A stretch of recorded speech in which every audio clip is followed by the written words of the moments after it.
To whom it may concern.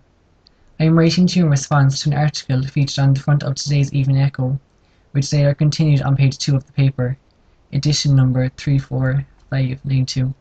This article was titled Teen Gang Menace and was wrote by Anne Murphy. Upon reading said article, I was immediately disheartened and annoyed when I recognised that this entire article was not aimed negatively at teens. I was concerned about certain points that were mentioned. Firstly, the title of this article suggested to me a stereotypical nature which is constantly pushed on teenagers today. It greatly annoyed me that teens were described as a menace and are portrayed to be a gang. Yes, I do acknowledge that such teens gather in town on a Saturday, but by no means do all teens have a gang-like mentality.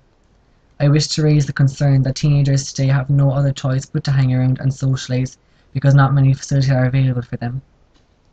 From personal experience, local parks, cinemas and now businesses in town are generally against the teen life and mentality, even though a lot of such organisations make a reasonable percent of their profits from teenagers. A teenager's life consists of school, their family and friends.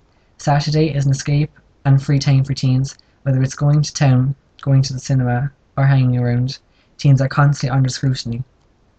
I was angered by this article because even though it stated not all teens were to be blamed, I felt this article had an air of stereotypical viewpoints about it.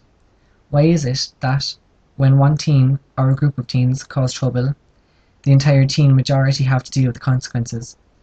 There is a lack of activities for teens today, and with modern technology allowing teens to connect, is it any wonder why teenagers converge on the city centre from all over the city, as well as from outlying towns of Glanmire and Carrigaline.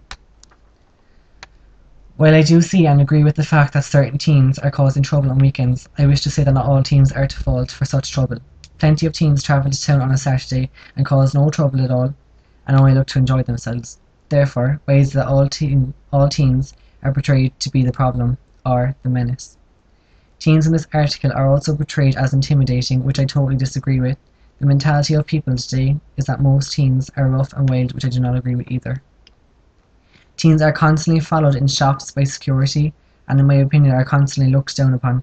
If teens are required to respect and trust businesses, shops, commuters, then why do teenagers not receive the same respect and trust? Yes, teens have caused trouble, and yes, those troublemakers should be blamed, but teens are not entirely the problem. Adults cause such problems too, and yet don't feel the scrutiny. Kind regards, Evan Bradley, City Centre, Saturday teenager.